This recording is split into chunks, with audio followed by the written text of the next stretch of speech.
millennial man, doesn't play the drums, doesn't stay late at the bar, does what he says and says what he does not get a fancy lawyer that the other person can't afford if things get weird. My name's Gwen. I am divorced. I have 2 kids, and I will not ever regret having those 2 kids, okay? So that's really important for me to tell anyone who's listening. I type 110 words a minute. I actually can type faster, but I keep a little bit for myself. I blew out my knee jazzercising, so I don't want a guy that's too active. My best qualities? I own a timeshare. My favorite way to unwind is with a Virginia Slim and a big scoop of cottage cheese, half a tomato. Why I want to find love is I just think that everybody deserves a second chance. I want to go to the PTA with somebody. Not just myself. Oh, there's Gwen. She's divorced. Oh, did he run away with his secretary? I left. A great first date with you would be 2 words. Benny Hanna. Welcome to a Thunderdome Thursday. Oh, is my microphone on? It's not even on. Boy, I'm telling you what. Hot start. Welcome to a Thunderdome Thursday edition of the B Team. Getting started a little bit late there, but we hope you enjoyed that VHS date. She types 110 words a minute. Why is she looking for love? Everybody deserves a second chance. She types 110 words a minute, but she could do more. She likes to keep some for herself. And her way, you know how she unwinds? A Virginia Slim. And what, 2 scoops of ice cream? Is that what she said? No, a scoop of cottage cheese and half a tomato. Very Kaylee Dreyer diet-esque. Or adjacent. Kaylee Dreyer is bringing us plates today. With nothing on them. There's nothing on. It's okay. I told her we needed plates, and there's a couple of knives. I just need one knife. I just need one knife. Thank you, Kaylee. Knife. And we are our Thunderdome Thursday bit. Knives is knife. Richard's idea. After seeing, this is a shout out to Kalani Sitake and BYU and the continued troll job of Penn State football by seemingly everybody in the country. They keep getting dunked on week after week by head coaches across the country. The most recent episode, in case you missed it, happened on Monday of this week. Whenever is it Sunday? Sunday or Monday, the Nittany Lions made their move for Kalani Sitake, and BYU rallied behind the owner of Crumble Cookies. I did not know was a BYU alum and donor. They ponied up, and they have kept Kalani Sitake in Provo, and Penn State continues to look for a coach. And oh, by the way, James Franklin, with an epic troll job, Virginia Tech football, posted a box of Crumble Cookies at their signing day celebration yesterday. So quite the week for Penn State, quite a few months for Penn State. It's amazing. And we've talked about this time and time again, as has pretty much every other top-of-mind sports show around the country. But not the best one. That Penn State decided to get ahead of the coaching carousel by getting rid of James Franklin so early in the cycle. And yet here we are on December the 4th, 2025, the day after the early signing period has opened, and they remain the only Power 5 football program without a head coach. In case you missed it yesterday, the Nittany Lions signed exactly 2 players. I believe the recruiting class landed in the 150s. It was in the 150s. At one point, it was behind West Georgia, South Dakota State, the Jackrabbits, and my man's alma mater, the McNeese State Cowpokes. Cowpokes. This is so. Here's what we're gonna do. Why don't you go ahead and start cutting these up? Oh, what do we have here? So I saw the lineup. You got to tell us what we got. Okay. Let me find my phone. I don't know where my phone went. Oh, there it is.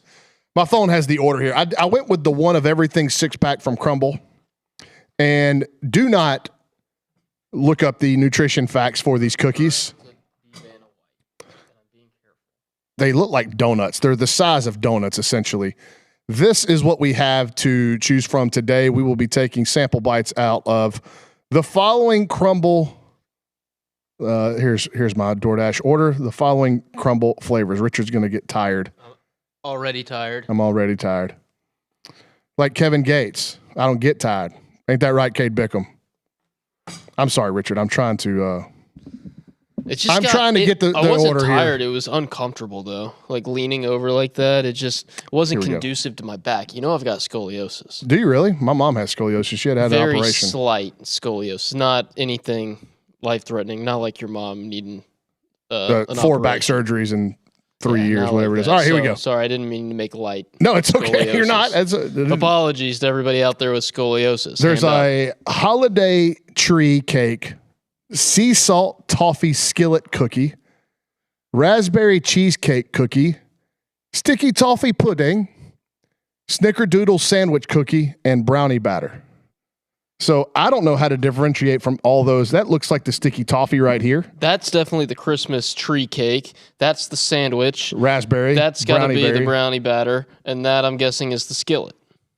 All the way Okay, over so there. what we're going to do, Cade Bickham will be a part of this, but I'm going to have Richard go ahead and start. Which one would we like to start with, sir? Can you cut them all in half and then thirds of that half? Because my wife is going to get the other halves of these. Deservedly so. While Richard's doing that, let me remind you that we are presented so we're by... giving an entire half to Mrs. Brauninger. Yes. Okay, understood. While Richard is doing that, let me remind you that we are presented by Southwood Valley Animal Hospital, a full-service veterinary clinic offering tailor-made wellness plans for your pet. They have sick visits, daytime emergency care, advanced surgical capabilities, preventative medicine, and more. They are Aggie-owned and operated by husband, Dr. Justin, class of 2015 and 2018, and wife, Dr. Lauren, class of 2014, 2018. A vet team that will take care of your pet like they are family. If you are a regular listener of this program, you will know that we are not above begging and shilling ourselves out for a couple of thumbs up and a couple of likes. As a matter of fact, we will guilt trip you into it by telling you that for every like that you give to this video, it is 1/100th of a cent. We call them Brauny bucks. We get enough Brauny bucks. Fade Bickham gets some new glasses. We're trying to up his aura so that whenever it comes springtime and he goes across the street to film Setting the Scene with Richard Zane, the women flock to him like the salmon of Capistrano. Hey, Cade, can I get a napkin? I'm going to wipe this off. I don't want to cross-contaminate our cookies. Oh, yeah, I hate cookie cross-contamination. Cade. He's Salmon working. of Capistrano. They instinctively flock like the Hey, is salmon of anybody back Capistrano. there? Is anybody back there? Can you go ask him to get us a napkin? So here's what we got on the docket today. We're going to do a quick rankings of our college football rankings, recaps, thoughts. Haven't really got to that. We did a little bit of it on Tuesday. Yesterday's show, if you'll remember, was all surrounding recruiting. It was the most buttoned-up version of the B team that we've had. We went through Texas A&M signing class. There is some late signing drama across the country, most notably in the DFW Metroplex, where a story is emerging that is going to be up there with the most weird, awkward, wild turns of events in recruiting history. And an arena that is full of tall tales and baffling decisions and head-scratching moments. We're getting another one, courtesy of the DFW Metroplex. We got to talk about Keith Carter, and the Ole Miss players are openly disputing Lane Kiffin's exit, what happened in that meeting, what was said, how it all went down. The ACC commissioner, Jim Phillips, thinks the league is worth 2 bids. Very interesting of him to say. Wrong. Can they get there? Brian Hartline is the new head coach for the South Florida Bulls, which made me think of this question. Is he the best wide receiver coach, not in just college football history, but in football history? We'll go through his lineage and what he's pumped out of Columbus in his time there as an assistant and the offensive coordinator. We are going to we'll talk Heisman discussion. Julian Sayin, Fernando Mendoza, Diego Pavia, Jeremiah Love. Is there more intrigue surrounding this Heisman Trophy because there's less certainty in terms of a winner? For those of you that are unaware, and I was until I saw this on my scrolls earlier today, tomorrow a fairly important international sporting event takes place on U.S. soil as the World Cup draw will commence. Did you see the list of celebrities that are going to help out with the draw? I saw when you sent, yeah.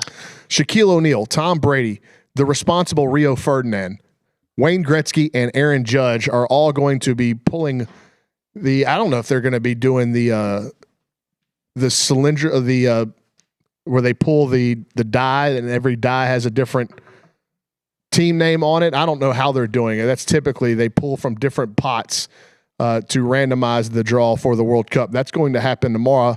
I have not even began to think about the World Cup. I guess that is a byproduct of having a good football team and in the middle of a really good football season for the Aggies. And obviously we'll close the show with our games to pick. But let's start with signing day yesterday. We will not rehash anything that happened in terms of Texas A&M, except for the fact to mention the Aggies did add to their 2026 group with the signature today of Carson Baker, a running back out of Fairburn, Georgia, Langston Hughes High School. And what a late rally and get for Trooper Taylor and Mike Elko, one of the top backs in the South, one of the top players in the state of Georgia that was completely off the Texas A&M radar 72 hours ago, is now going to be an Aggie. He'll enroll with the rest of this group early. And it's quite the coup here late in the process. The Aggies lost a commitment from Jonathan Hatton, and they add one now in that same running back room under Trooper Taylor with Carson Baker. If you have not done so, go watch this tape. It is pretty electric and gives you a little Le'Veon Moss vibe. Not that big coming out of high school, but he runs in a similar fashion, a similar manner. So a huge, huge deal here for Texas A&M late when we thought they were going to kind of cruise into the finish line with what they had, especially after the KJ Ford saga fell the way of Florida, and it began looking that way in the final few hours of the recruiting cycle. The Aggies thought they were going to stand pat, and kind of out of nowhere, like I said, the Aggies rally and land one of the top backs in the state of Georgia in Carson Baker. But what I did want to talk about on the recruiting front are a couple of things. Okay, first of all, we have brought up numerous times on this show about college football seemingly flattening, where there's not a giant gap between the top four teams and the rest of the country. As a matter of fact, this year, it appears before the playoff begins that there is a standalone team at the top and then a fairly large gap and then a group of teams that are bunched together very, very close, and Vegas odds would say that as well. And I think somebody even on TexAgs, one of our posters, started a thread where they had gone through and asked ChatGPT to produce betting lines for neutral site games between a lot of the teams that are ranked from like 2 to 10. And the lines are, all these betting lines are about a field goal or less between them. So it does speak to kind of the flattening of the sport. Well, if that is true, and we'll learn a lot more about that in the next month and a half, but if that is true, we may have gotten another data point out of National Signing Day that would point to or lend itself to the discussion surrounding college football flattening. And here's what I want to bring up. And this was coming from 247 Sports, and they were looking at their composite rankings. And they were comparing them to the composite rankings, I believe, from 10 years ago, so 2015. The difference between number 1 and number 16 now, the difference between number 1 class, the number 1 class, and the number 16 class in 2015 is now the difference between the number 1 class and the number 32 class. I saw this. You were right. It's gotten a lot flatter. Talent acquisition is more spread out. There's just no way this is going to be split correctly. It's okay. This one's not going to happen. Richard, while I've been yapping. Kate, I need more napkins. Kate, I need more napkins. This has turned into a bigger ordeal than I originally thought. Yeah, this is tough. This one. That looks like a piece of cake. Yeah. That's what that is. That sticky toffee pudding is legitimately a piece of cake. All this. I'm not going to touch the one that's going to your... Callie Gardner has come in here to save the day with some napkins. Jeez. This has been a real B team. Everybody gets on the show. Hey. Oh, Callie's doing her best to stay off camera. Say hi to the people. We're eating crumble cookies. We're trying to split them all apart. It's Thunderdome Thursday. Easy. You don't watch the show, so you wouldn't know. You used to watch this show in its infancy when we needed viewers and people to spam the chat. Well, it's hard for us to run a show and interact with the chat. So thank you, Callie Gardner. It's all about Callie. It has also been noted in the chat that it's National Cookie Day today. It is National Cookie Day. I did not know that whenever we planned this bit, though. Boy, that one seems tough. It's like the exact opposite of the cookie batter toffee or whatever that's called. That's sticky toffee pudding. Same thing. It's very British. You know, we should probably, that'd be something that we could do that wouldn't cost us money, is that we have to, Cade, how are you with your accent impressions? Well, what accent are we talking about? I mean, how's your Australian accent? How's your Fade God, Bickham accent? Not good. Australian accent, probably not good. Okay, so maybe that we just don't do that bit, but trying to think of something where we're not eating in everybody's ear every time we have a Thursday. We have a bug. Massive bug. Where'd it go? It's a flying bug. Where'd it go? It's to your left somewhere. It's actually just a moth. Well, so anyway, I've conquered the cookie cutting. Nice job. So I've turned it into rocket science. Can you put the napkins below the desk, and then we'll close this box up and we'll give us some room. Thank you, Richard. You're a helpful hand. Would you say I'm a mensch? You're the bestest mensch. You were Randy Bonding the We're not taking shots. I don't know. No, it wasn't. He's an aerospace engineer. You said rocket science. I was making a reference. Okay, so we'll get to work. Let's start with Kay. Do you want to come grab one of these? This double-decker one looks delicious and very, very rich. Is that the one you want to start with? We're starting with this one. It's got a little icing in the middle. I've already forgotten what all these were called. See if we can... That's the Snickerdoodle sandwich. Holy crap. Do not look up the nutrition facts on these. That's so heavy. It's good, but it is so heavy. This one. Just grab put as many in your hand as you can so you can... There you go. Grab. That one's so soft. This is an incredible show. I'm glad you guys are enjoying this, especially if you've got us on audio only. This is my favorite. We're providing you with. Cade's gonna. Nope, you're gonna want to. We're gonna give you we're gonna give you like a plate. Okay. Yeah. Like that. Cade trying to grab the sticky batter pudding. Toffee pudding. I'm close. You're not close. I'm close. Yeah, I'm gonna force you to start saying it in a British accent so you'll remember it. I got 2 out of 3 words. Sticky toffee pudding. Meatloaf taught me that 2 out of 3 ain't bad. So to go back to what I was talking about with these signing day metrics, that is a super interesting examination of what the future of the sport looks like. And it was, if you go back and you start listening to hypothesis whenever NIL moved to the forefront of the recruiting pitch, whenever player movement became unguarded and basically untenable, and you mix in the NIL component of that, there was a lot of people talking about what was this going to do to separate the haves and the have-nots.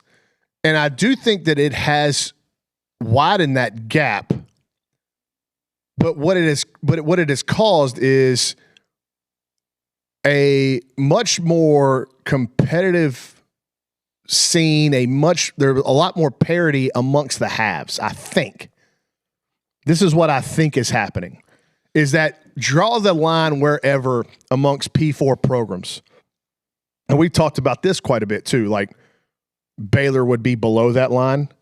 Especially after yesterday. Texas Tech was like hovering around it until Cody Campbell came in, and then now they are a have. So let's just draw the line in P4. Pick a team that you think was probably, I would say there's probably close to 30 halves, 35 halves. Okay. Most of them reside in the Big Ten and the SEC. Yes.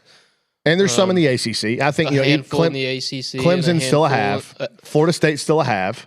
I still argue that North Carolina is a have with the money they're trying to influx into that program. Yeah, they did. They allocated a lot of cash yesterday to National Signing Day, flipped some kids. They flipped one defensive lineman from Texas. Now, I do think they have invested in the wrong coach, but they are trying to invest in players as well. Well, whatever. Like, wherever you're going to draw the line between have and have-nots, what I would say is that my hypothesis is that group of haves, that's where you're seeing the flattening. And I think the chasm between the have and the have-nots is only going to continue to grow. And the only way you get into those haves is to pump a bunch of money into your program, into your NIL program, but also you have to have the right guy running that.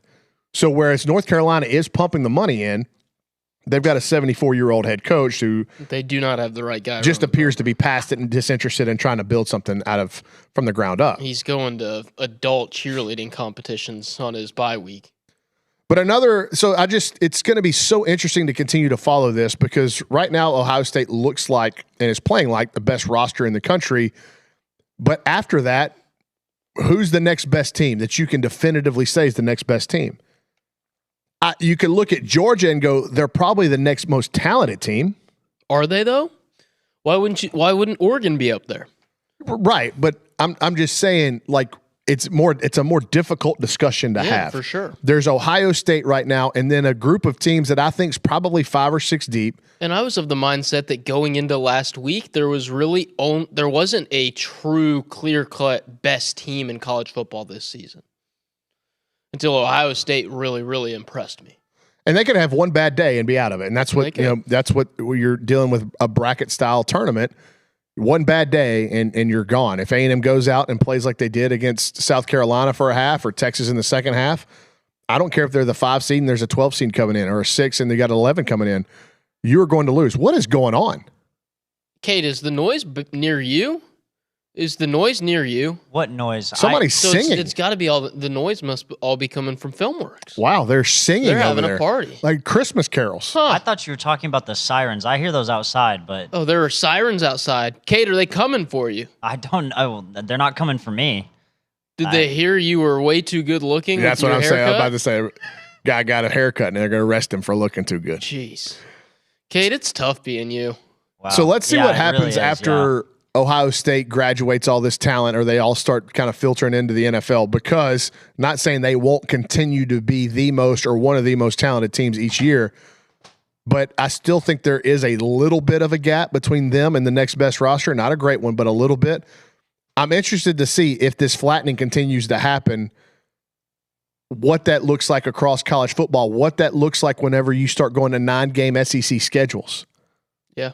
And where I think 9-3 going forward in this league will be much more palatable to the selection committee.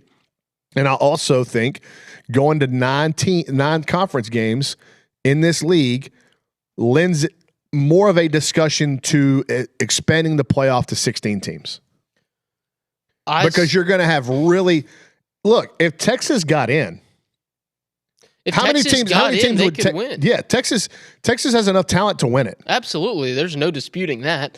But the argument is still, they are on the wrong side of the argument. They don't deserve to get in. They are talented enough to make a run at the national championship this year, but they don't deserve that opportunity. No, I'm not saying they deserve it at all. I know, I'm just creating a hypothetical based on roster talent. Yeah, they could win it. Who are the other teams? Florida was awful this year. Florida's going to have a bunch of guys drafted off this team. Yes. So that's where I'm at, is you see it in baseball and softball, especially in the SEC, but football with this expansion. And then as you start adding conference games, you have to give more leniency because of Josh Pate calls it the freeze point. I call it the price of admission, like the talent level to just get into the club of being in the discussion. Everybody in the SEC, sans 3 or 4 teams, has a similar congruencies in talent. Wouldn't you say, like, yes, give or take, you may have one team that's got a little bit better quarterback, the other one's got a little bit, but overall, it's going to be really close. I think we've seen that in a lot of games this year. Texas A&M's played it. Yeah, I mean, look at the margins, even for Georgia, outside of, they blasted Texas, they blasted Mississippi State, but Georgia was in a lot of close games against Florida, against Georgia Tech. Georgia was in a tight game against Auburn. Yeah. I mean, look at Texas. Tight games with Kentucky, tight games with Mississippi State. So, because you're still dealing with 18 to 22-year-old kids, these things can get away from you on a Saturday. And even if you're going into Starkville, Mississippi, or Columbia, Missouri, if your 18 to 22-year-olds aren't up for it on that day, and it's normal for them to not be up for it each and every Saturday, going 12-0 is not normal in this league. Let's not act like A&M and Ole Miss are not in Atlanta due to tiebreaker rules that have nothing to do with on-the-field play. Like those were preset criteria, which we're going to get into that word here in a little bit. Preset criteria to determine a winner if you have ties in the league. But had A&M played Georgia, had A&M played Ole Miss or Alabama, they could have sorted this stuff out on the field. So you're really like it's just unfortunate due to the size of the conference and only an 8-game conference schedule that you've played who you've played and you can't do anything about it. And so it's left up to tiebreaker rules. But that's the only reason why you're not in Atlanta. I still wish we had Georgia dropped a game, Bama dropped a game, Ole Miss dropped a game, and A&M they all dropped a game. I think it's kind of stupid that Bama's still, like, I know that they only lost 1 game in the SEC, but I still think it's kind of dumb that they get to lose 2 games and they still get to go to the SEC championship. No, absolutely not, because that gives even more credence to the argument that they're trying to make in Austin, right? Well, actually, if you're trying to make the overall record, the first tiebreaker, Cade, in that case, that would have kept Alabama out of Atlanta, then that just takes the argument they're making in Austin to a whole other level. And the Southeastern Conference isn't going to allow that to happen, right? Even though the league is moving to a 9-game conference schedule next year, they are still required to play teams from the other power conferences plus Notre Dame at least once per year in their 3 non-conference games. You cannot load up on cupcakes right now. Speaking of loading up on cupcakes, can anybody eat an entire one of these crumble cookies?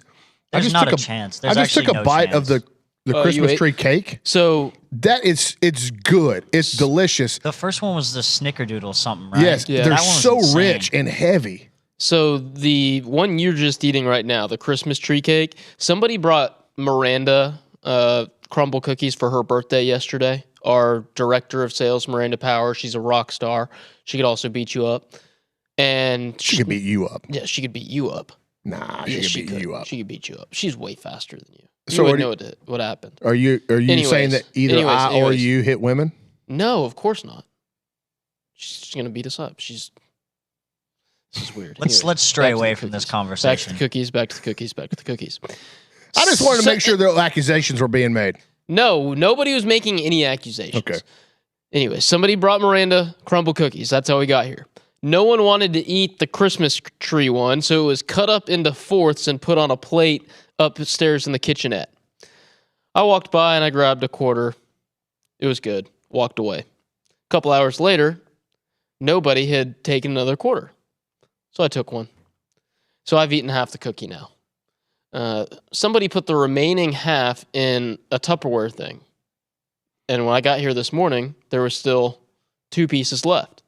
So I ate another one. So I've had 3/4 of a Christmas tree cake already, and I'm about to have another. Well, I guess this is only a third. I'm not all the way to the full. My wife came home with 4 boxes of the Little Debbie Christmas tree cakes. For those of you that don't know, my wife is pregnant, so she gets what she wants, and you don't say anything. Like she's pregnant, she gets what she wants. Like, duh.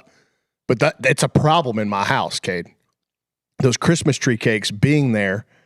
And 4 boxes of them being there. That's a problem in my house. It's just the temptations are, it's itching. And you can't eat just one of those. Whereas I take one bite of these crumble cookies, and they are delicious, but I have no desire to go back to that Christmas tree cake cookie because it is so rich and heavy. On the flip side, the actual Little Debbie Christmas tree cakes, they're light and airy and fluffy. And it's like, how am I supposed to eat one of them? They're so How good. are you supposed to eat one of those? And that's the goal. If you're Little Debbie, that's the goal, is to get fat guys like me or skinny guys like Richard to not just eat one. Your wife, we're going to make them so good that your wife's going to bring home 4 boxes of them between Thanksgiving and Christmas. And after you eat the first one, in your brain, you're going, boy, I bet I could eat all 4 boxes if I sat down and wanted to. So I will eat more than my fair share of Little Debbie Christmas trees this holiday season because Jenna loves Christmas. The apartment is decorated for Christmas. The Christmas tree went up this Friday after Thanksgiving. We have 3 Christmas trees in the house. I've never once celebrated a Christmas. But I've got 3 Christmas trees. You went from 0 to 100 in terms of Christmas. I am definitely in the fast lane on Christmas tree on Christmas decorations. And anyways, on our island in the kitchen, There's always a ceramic Christmas tree. The top comes off. And inside she puts the Christmas tree cakes. And, yep, you walk by. Like, oh, that sounds good. And they're like, so you could one bite them if you wanted to, but they're so easy to two bite. They're so good. They're so good, Cade.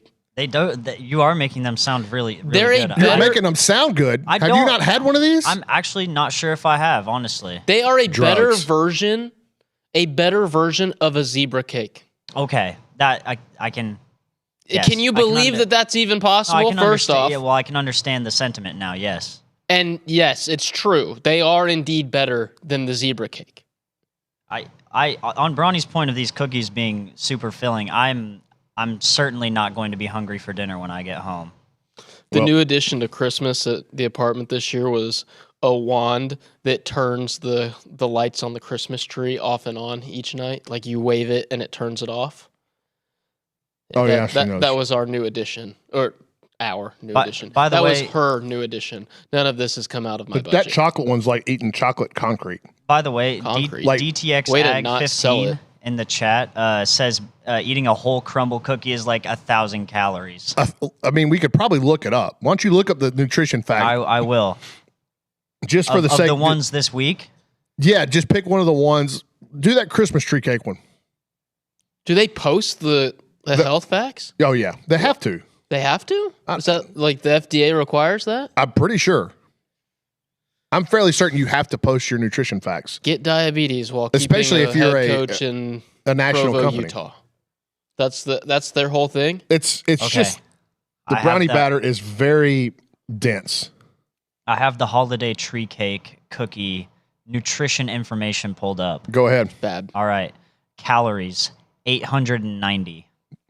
In one cookie. Fat 61 grams. Sugars 80 grams. It's square diabetes. Clog your arteries while keeping Kalani Satake in Provo, Utah. We are contributing to the BYU NIL fund here. I told Richard earlier I'm not sure how I feel about that. Whoa. Brad Duncan in the chat. You seeing this, Bickham? You seeing this, Brawny? No. Matt Campbell to Penn State to be announced as early as tonight. Wow. Who's That reporting sounds that? like a pretty good hire if true. That's what they should have Considering done from the they've get-go. Considering everything they've been through. And Who's now I reporting do that? believe that Matt Campbell has Let's see. seen a lot of the shine wear off, but He's a good coach, man. still a good coach. I mean, Considering but what- who's what- left, Here's the thing: is what took Penn State so long? we really needed to see somebody call for Jimbo Fisher to Penn State before they moved on and said Matt Campbell. A report from Penn State Insider. That's all we've got there. Is a report from nothing from Thamel or Nakos. I've not seen anything on just a quick Google search, but let's stick around though in terms of Big Ten football, and I want to talk about something I teased at the start of the show. One of the more hysterically brain-numbing signing day episodes happened in North Forney, Texas, at North Forney High School, and it surrounded four-star athlete Legend Bay, who had a sensational senior season for North Forney as a kid that A&M recruited for a little while. He ultimately chose Tennessee, I believe, just before the season started over Texas A&M. And he backed that up with a just remarkable senior season for North Forney.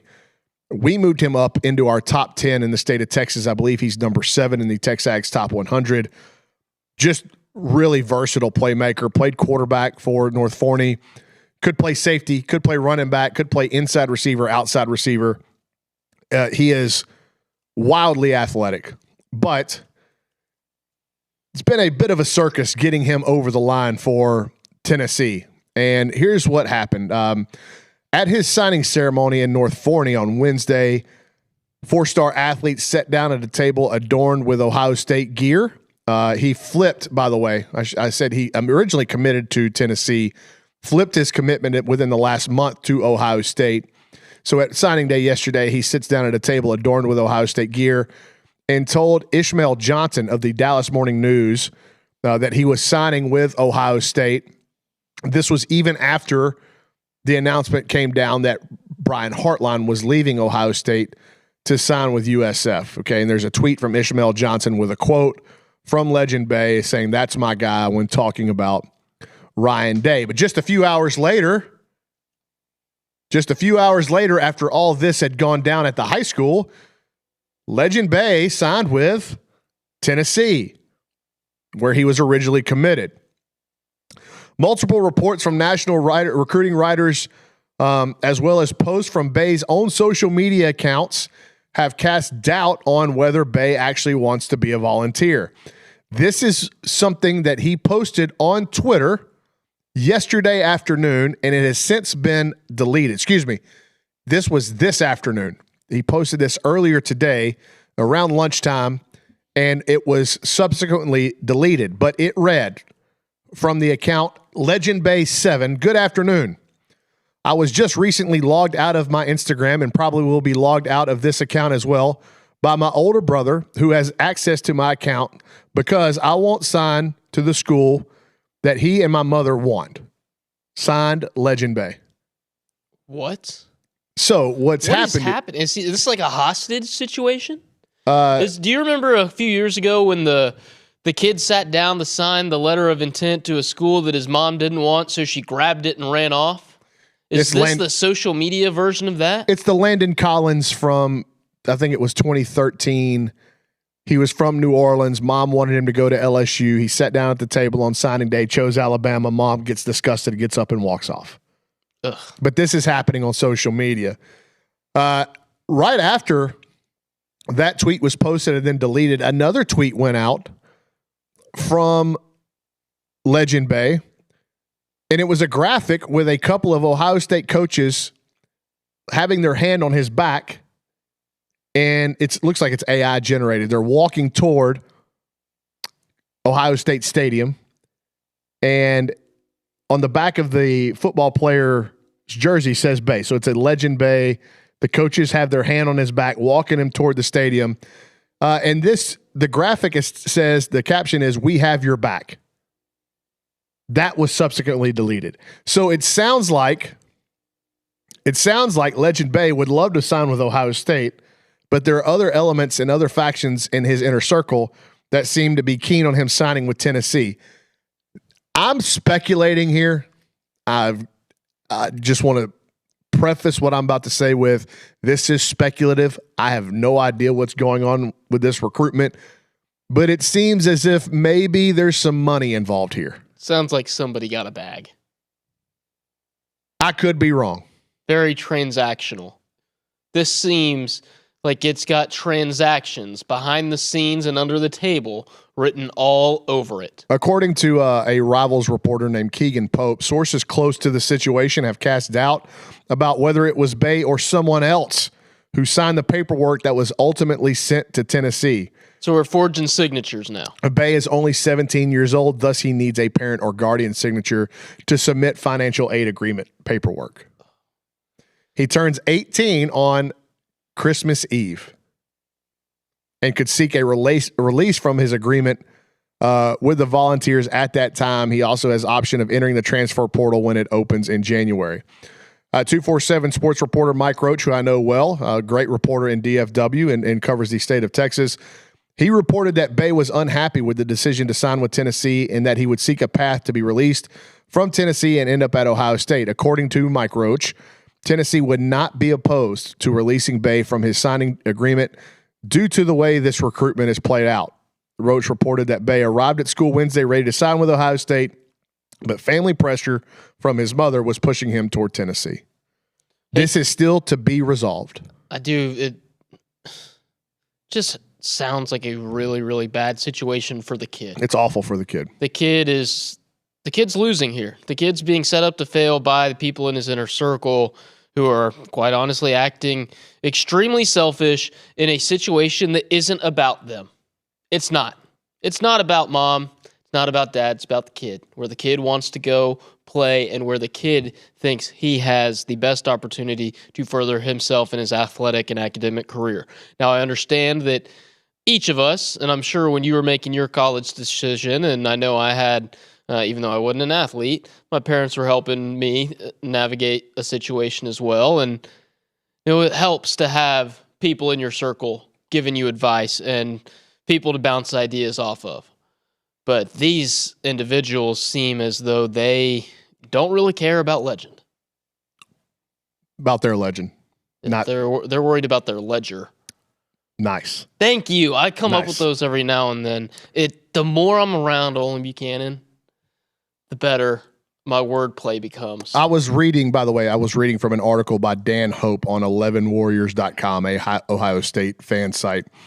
So as the legend-based saga turns, I will continue in the Ohio State vein and use that as a segue to talk about Brian Hartline taking the job at USF. And the only time that I'm going to spend on this is to recap and review his time at Ohio State as their receivers coach / offensive coordinator.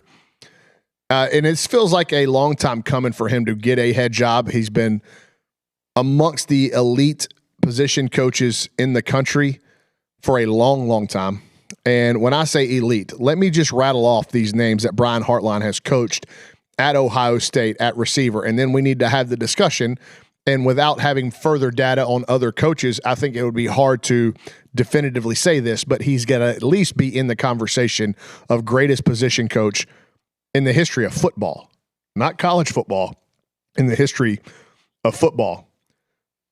Here are some of the names that Brian Hartline coached in Columbus. Marvin Harrison Jr., Blitnikoff Award winner, Heisman Trophy finalist. Decent. Chris Olave, All-American, first-round pick. Decent. Garrett Wilson, All-American, first-round pick. Decent. Jackson Smith and Jigba, Ohio State records for reception and receiving yards in a single season. He might be the best wide receiver in the NFL currently. Decent. Terry McLaurin, Paris Campbell, KJ Hill, Emeka Egbuka, Brandon Ennis, Jamison Williams, who started at Ohio State and was recruited by Hartline before transferring to Alabama.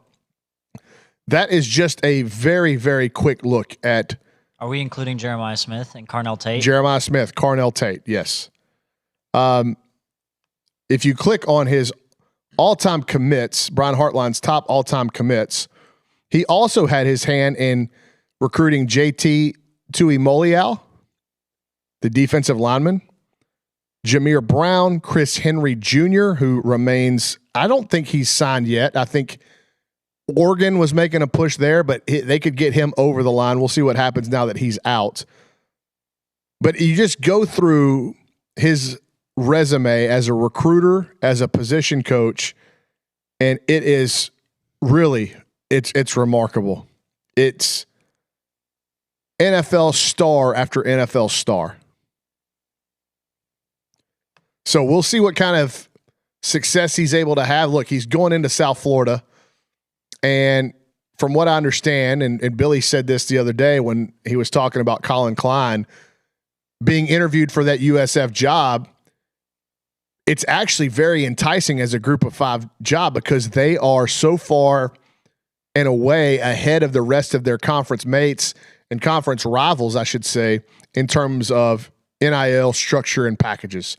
So if you're going to plant a guy that has that type of CV of recruiting high-level players and producing them and turning them into NFL superstars, and you're going to plant him in Tampa, Florida, and you're going to give him better NIL than everybody else around him and that who he's going to be playing against in the league, this is a pretty good hire. For a guy that's never been a head coach before, I think as you get into these G5 jobs, they're going to have to index and run a risk of hiring a first-time head coach.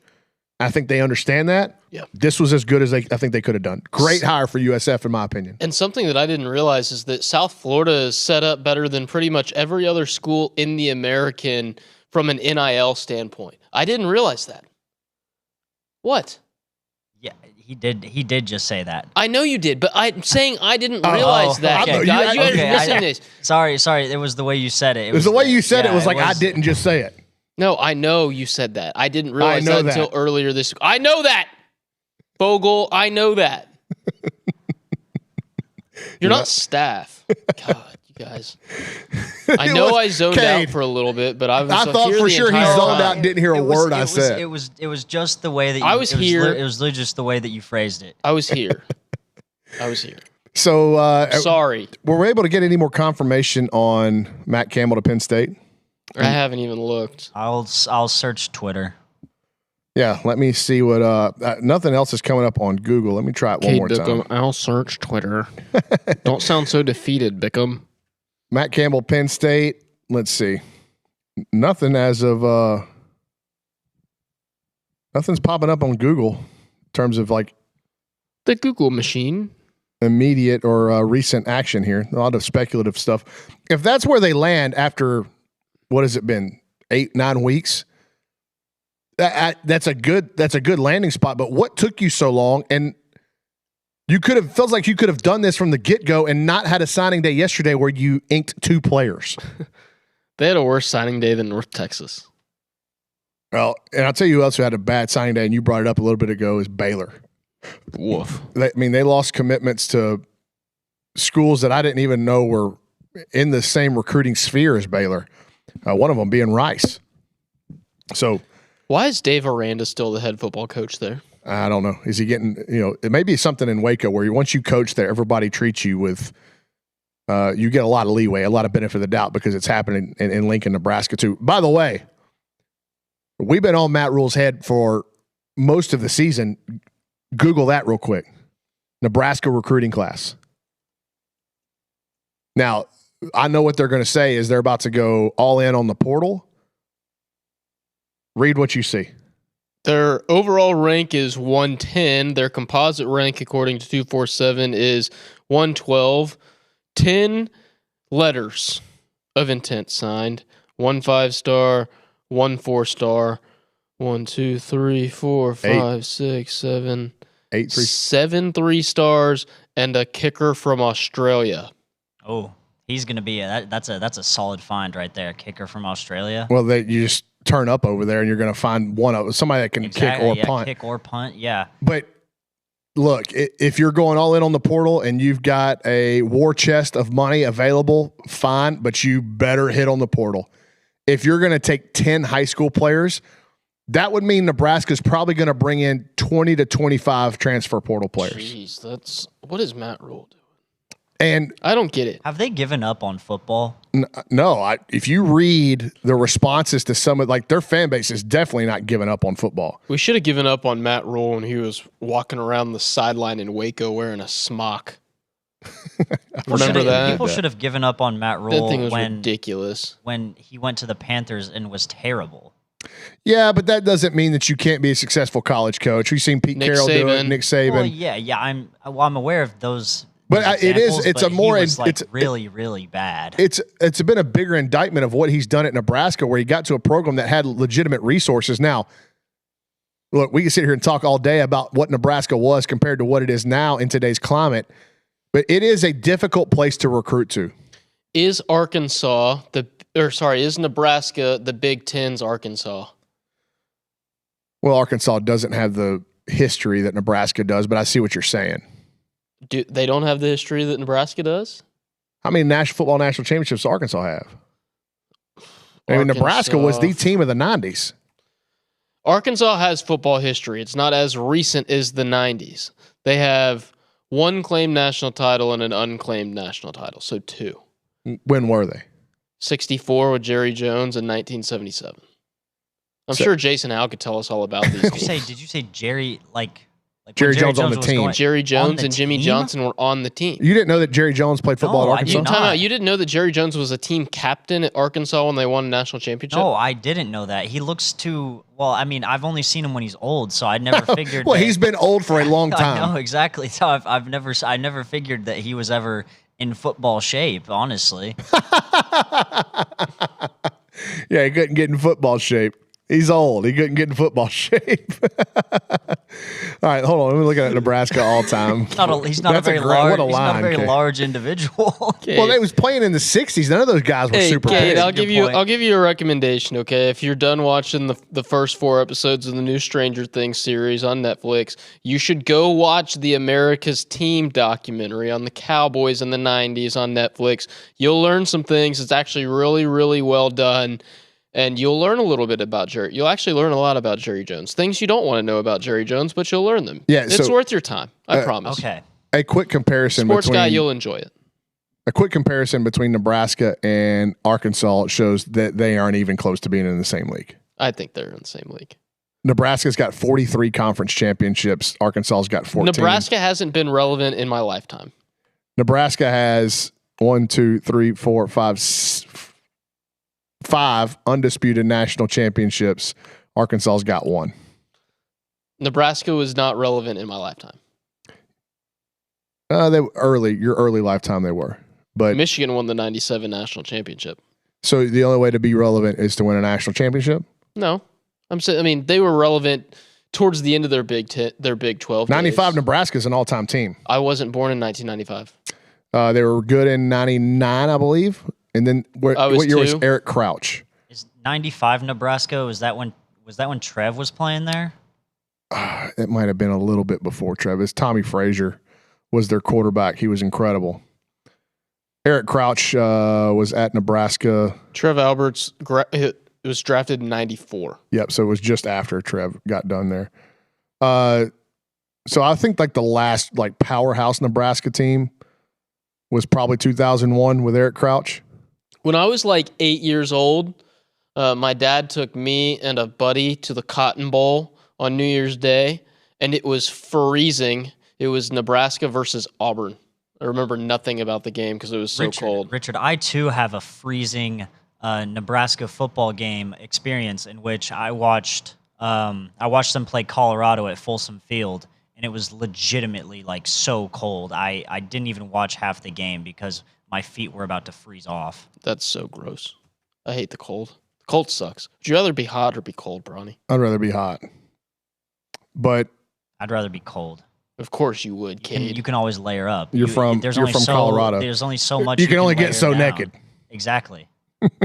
So true. Gross. Cade, keep it.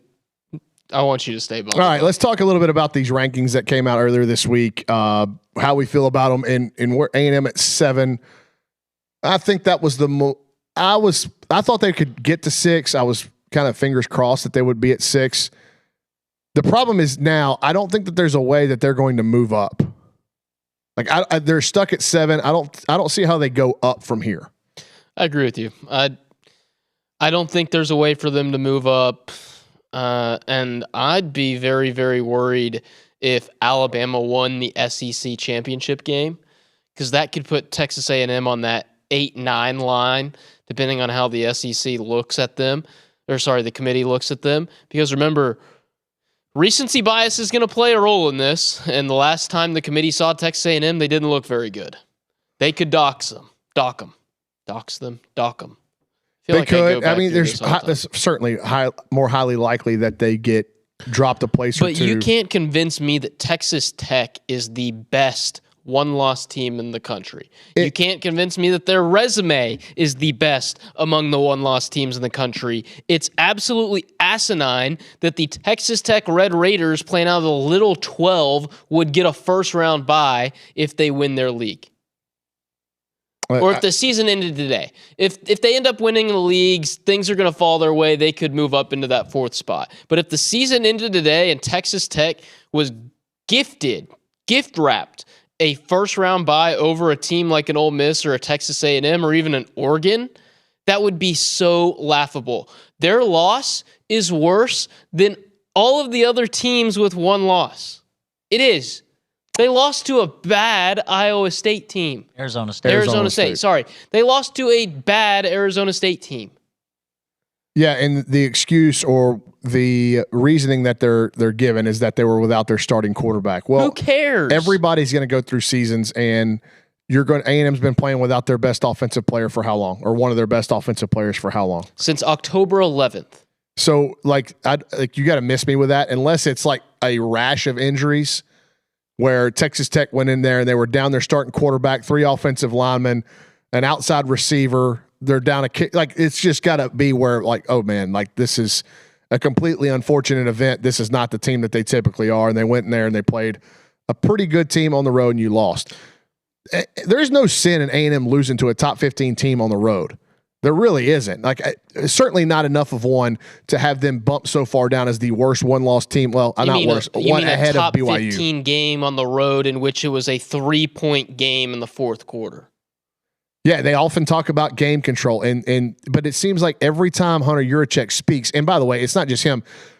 The playoff committee has a criteria listed on their website of how they're supposed to go about judging these teams and ranking these teams, and then they go and they talk about how they rank these teams, and none of these talking points come up. None of them. The only one that has is key players or coaches unavailable, which they didn't dock Texas Tech for, Texas Tech got the benefit of the doubt for, and now Ole Miss is getting the benefit of the doubt for, with over half their offensive staff gone. But here, look, you want to boil it down to why this makes no sense. The most black and white example of this is what the committee did with Notre Dame and Miami and compared to Texas and Vanderbilt. Texas beat Vanderbilt, and even though Texas has one more loss than Vanderbilt, Texas is ahead of Vanderbilt in these rankings. Whereas Miami and Notre Dame have the exact same record, and they played on the field. Miami beat Notre Dame, yet Miami remains behind Notre Dame in these rankings. They have no idea what they're doing. That example right there is as black and white as you can be, that it is nonsensical. There's no way you can talk. You can't talk around that. That is a head-to-head comparison, a like-for-like comparison. If anything, it's more damning to your argument because Texas has an extra loss. Well, the worst part is that, like, what I think they'll probably do if they want to, if the situation stays the same where you're debating between Miami and Notre Dame at 10, I think that what they're going to end up doing is flipping and just giving Miami the 10 after Notre Dame has been ranked ahead of them this whole time, which they won't. I mean, you might be right because of the brand, Richard, but I also but that would also just be stupid. Like, just do it ahead of time. I don't know. It's just all kind of nonsensical. They're definitely valuing the one brand over the other there. That's what I see. And they're definitely valuing the Texas brand over Vanderbilt. Well, one of the things that can help them is absolutely. They, like, for some reason, they have felt the need to put out an rankings update every week. And so baked into that, when you're putting out a rankings update every week and you are inconsistent with the rules governing these rankings, you're going to talk over yourself each and every week that you have to release subsequent rankings. It's going to undo a lot of the stuff that you said previously. Like, why do you have to keep putting them out? And so now we've seen Miami creep up to Notre Dame, and they've been saying, if they're close, then we'll flip them head to head. Will come into play if they're in the same pod. Well, like, we're watching you move Miami up. Now you have to do it.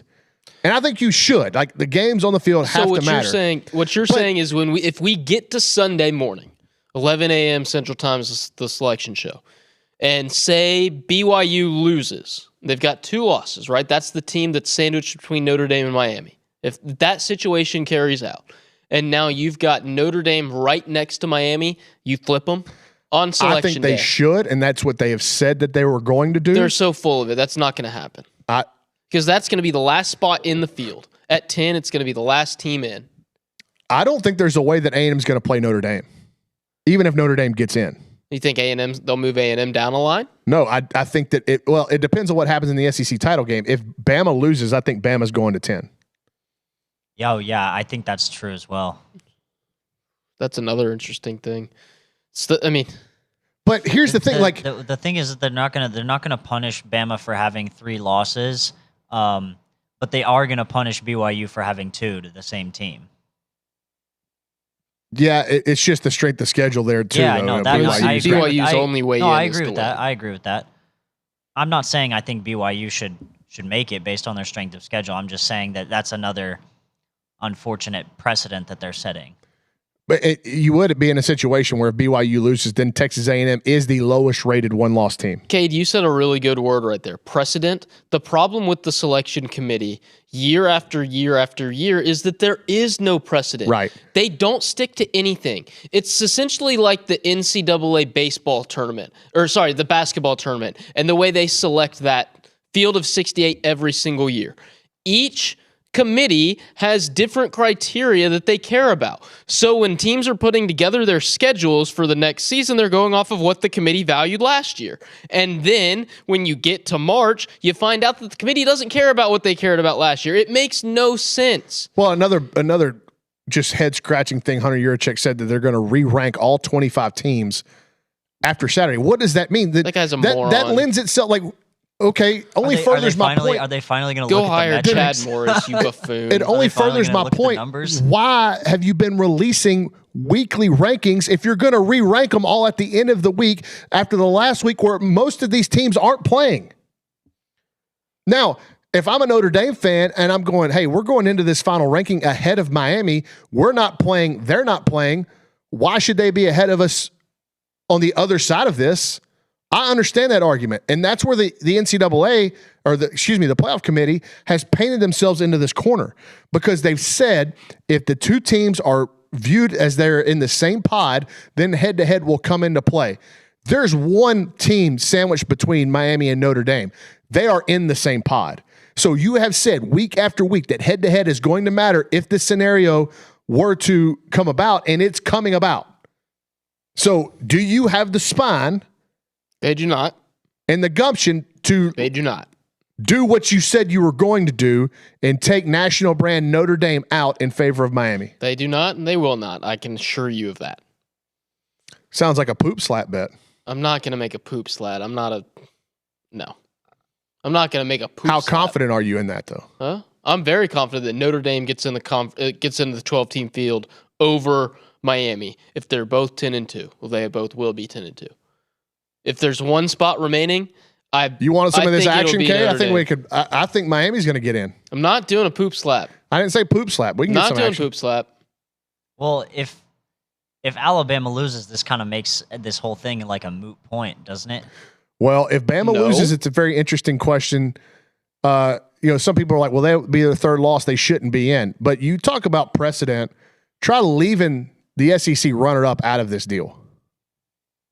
True. Yeah. That sets a really dangerous To precedent. be fair, though, that law, if we're talking about bad losses, Oh, yeah, that Florida So State's are a we bad pretty loss. much convinced that we're Horrid. going to 16 teams next year? Yes, it's definitely happening. We're definitely going Yeah, to 16 I think that's next what year. we're opening the door to right now with all this. They're going to go full 24 FCS model soon You think enough. so? Oh, I 24 is absolutely way agree too with that much. too. Because here's the thing, Brauny, we've opened Pandora's box. We moved away from 4 and went to 12, and then nobody was happy with the way the first 12-team field was seeded, so we changed the seeding requirements and did away with auto bids and crap like that. And now teams are going to get screwed this week, so they're going to have to change the way things go again. I'm fine with 16. You are I think not 24 is going too to many. find a perfect scenario but next If you year, do the 24 teams at 17 and 18 are going to be pissed. The teams at 15 and 16 got in. Well, if you It's do, going to happen. If you do 24, then you have to get rid of the conference championship game. You have to get rid of it. Yes. But otherwise, like 16, I think if you're going to do 16, you should do conference champion for the Power Four and the conference champion runner-up. Get auto bids, and then you have 8 at large. Yeah, that's not a bad idea. It'll be interesting to see how they kind of flesh that out once it's if they go to 16, how they divvy up those auto bids. But I do think, especially in the Big Ten and the SEC, if you're playing in the conference title games, you're in, regardless of what the record says. Now, did you see? Would that have been the case who last year? stands to get pretty screwed by this? And we talked about Texas, but Vanderbilt's going to get screwed by this. Vanderbilt had an incredible year, and Vanderbilt is playing the way that 2012 A&M played. Like, who wants to see Vandy right now? Nobody. The way Pavia is going. And if I had a vote, I think I'd vote for Diego Pavia for Heisman. I think I'd give it to Love.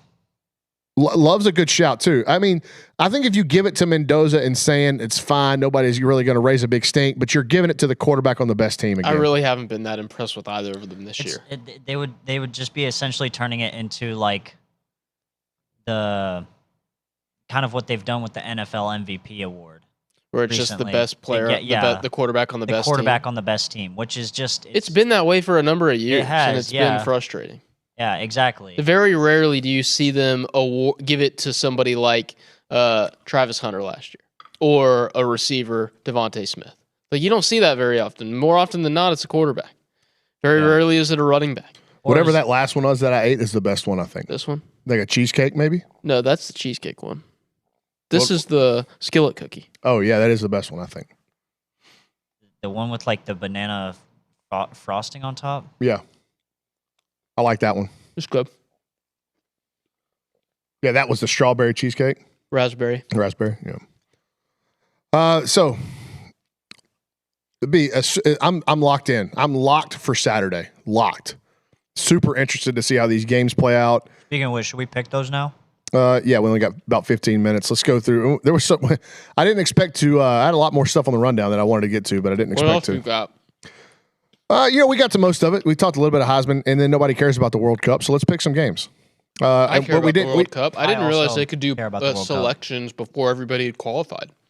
Yeah, they always do that. Now that the pool's expanded again, because they do those playoffs in Europe and South America, and there's like the CONCACAF. Let's go Ireland, by the way. The CONCACAF last team that qualifies what is wrong with you? Has to play Asia, like the last Asian team to qualify. It's like a winner, loser leaves town kind of thing. Mm-hmm. What is wrong with you, Kate? Did you say let's go Ireland? You're going to root for Ireland? Yeah. In the World Cup. Well, I want them to make it. They're in the playoff. What do you mean? They're in the European playoff playing thing. Brauny gets mad at me because I sometimes like England to win football matches. No, not England's a direct rival of ours. I agree with that. It's like pulling from Mexico. But if they're playing if they're playing a tournament that we're not in and we have no bearing in, I don't mind rooting for them. No, I've just got no English heritage really. One of my favorite footy players of all time is English.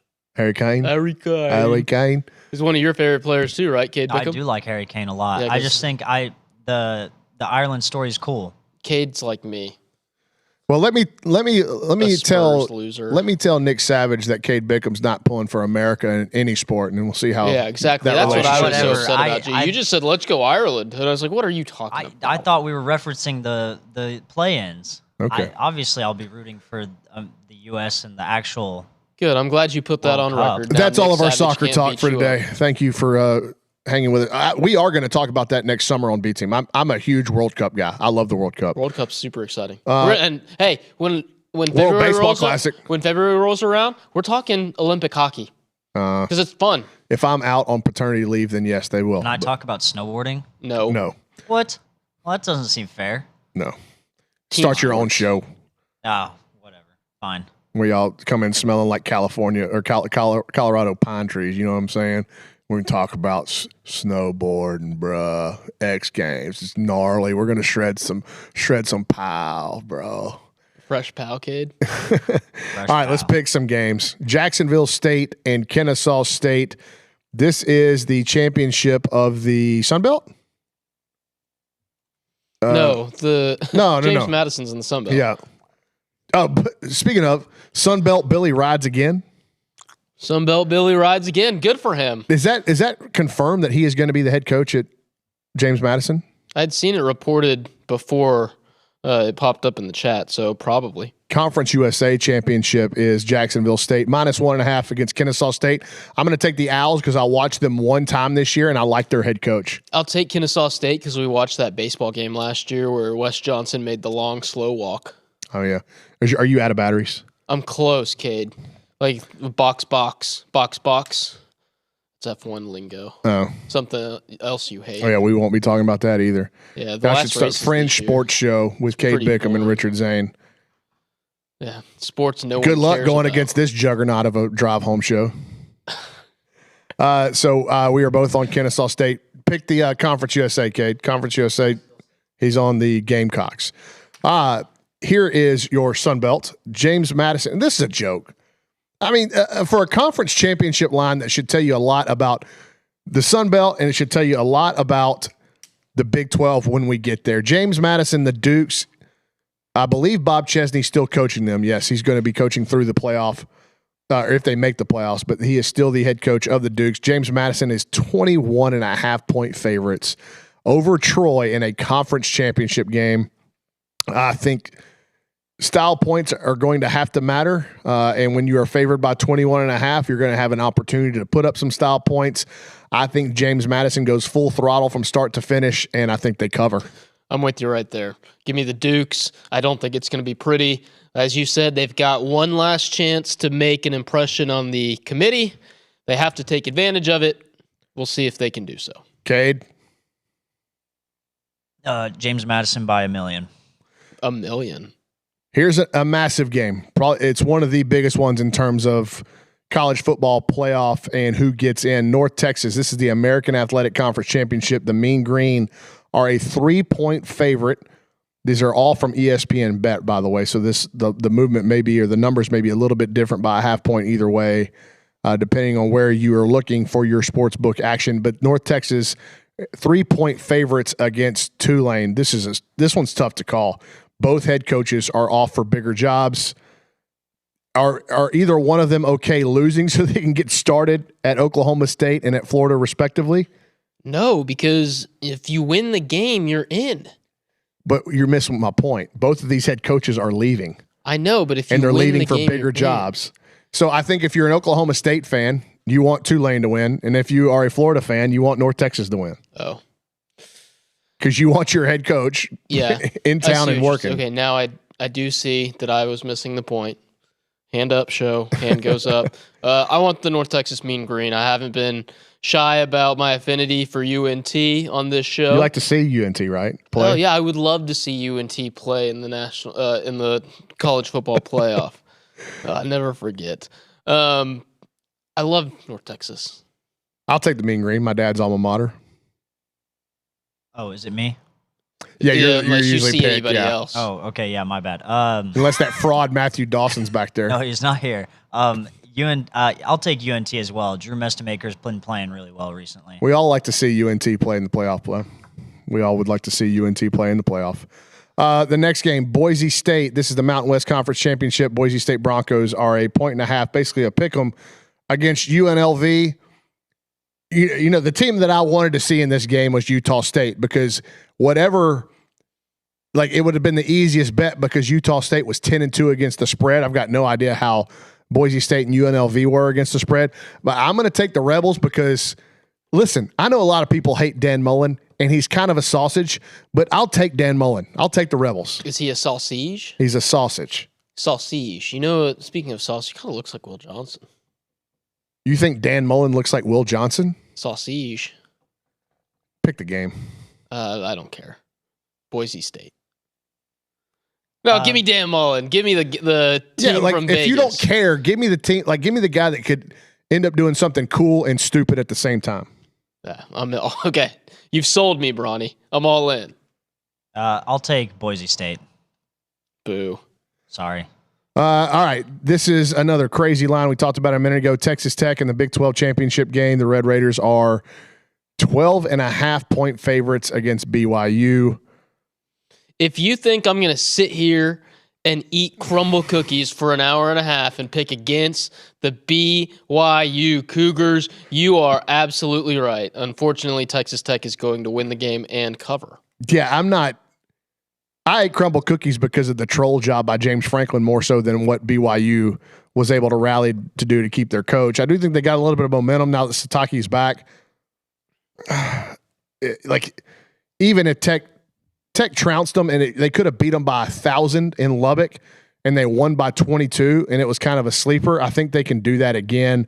Like, not play great. It'll be a muddy, disgusting game in terms of the aesthetic. They're playing indoors, so the field won't be muddy, but I still could see Tech 31-17 and you win and cover. I'll take the Red Raiders. Yeah, I'll also take Tech to win and cover. I don't think Barry Bachmeier's ready. He's just not. He's not ready for the moment yet. They struggle so bad downfield in the passing game, man. He just not consistent enough right now. And plus, do you really want to see a guy wearing number 47 playing quarterback in the playoffs? No. That's so ridiculous. All right, the MAC championship. We'll go through this pretty quick. Western Michigan -2.5 against Miami of Ohio. Where's Western Michigan? Do you know the city? Mount Pleasant. Is it That's Mount Central? Pleasant? Is that No, that's Eastern. I'm pretty sure that the one's Western in Kalamazoo? Michigan's in Kalamazoo. One's in Mount Pleasant. I think Central's in Mount Pleasant, aren't they? Central's in Ypsilanti. Oh. Western Michigan location. Broncos. Pretty good hockey program. They are in Kalamazoo. Western Michigan is in Kalamazoo. Can you name a famous athlete from Kalamazoo, Michigan? I can name a player that went to Western Michigan, Antonio Brown.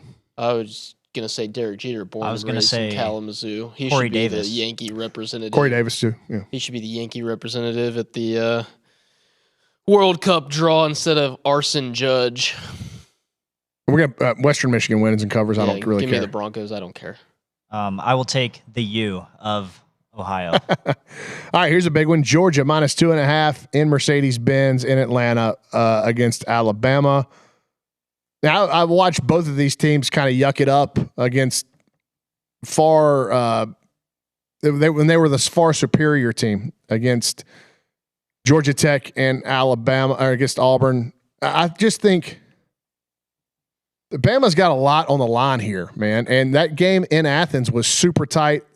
Bama won it. I think Georgia has gotten better, but if Georgia didn't play Georgia Tech and we were just going analyzing this game on the back of what they did against Mississippi State and Texas, I think everybody's like slamming money down on the Bulldogs. I like the Bulldogs to win and cover because it's winning time and it's hard to bet against Kirby Smart. Yeah, I guess I'll have to. This is tight. I don't know that I would touch it if I was betting real money. I'll take Georgia. I'll take Georgia as well. He's gonna get over the Alabama hump this time.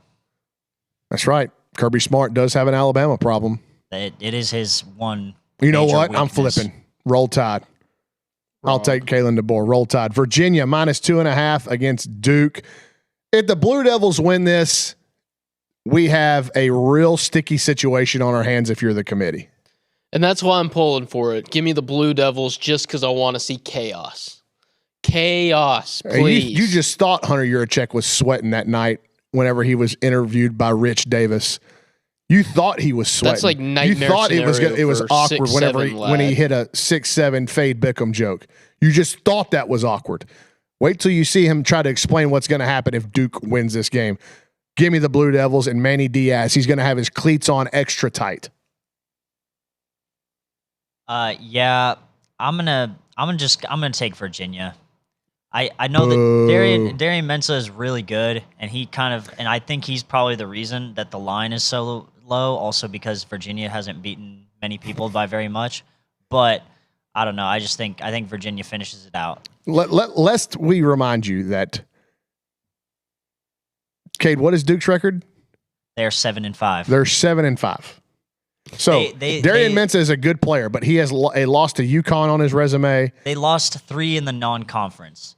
7-5. They were 6-2 in conference. I want it so badly. It would be so funny. Please. It would be really funny. Duke, please. All right, the final game, which I don't think there's much riding. It's going to be interesting to see how hard both of these teams play in this game because I don't think there's much riding on it. I mean, if you're Indiana, you've never won a conference title, or it's not in my lifetime, have you, or even come close. Ohio State, a 5.5-point favorite over the Hoosiers in Indianapolis. I think Ohio State's a clear cut. I think they're at least a touchdown better than everybody in the country on their day. I just don't know if they're going to be on their day. No pun intended with Ryan Day. I just don't know that they're going to be on it in this game. Like what is their motivation? Win a conference championship. They've got 100 of those, and I think now with Deshaun coming off these conference championship games, I think Ryan Day's biggest worry is coming out of this thing healthy. Could potentially win Julian Sayin a Heisman Trophy with a big performance in this one, and he's got the receivers to do it. He's got the receivers to throw to, and Tate and Smith. I like the Buckeyes by 10 points.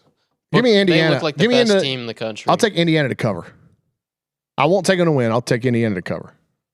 No. Ohio State by however many points they want to win by. Wow, honestly. you're not impressed with the Hoosiers. I'm not. No. Going on the road and beating Oregon by 10 does nothing for you. No, it really doesn't. That happened so long ago.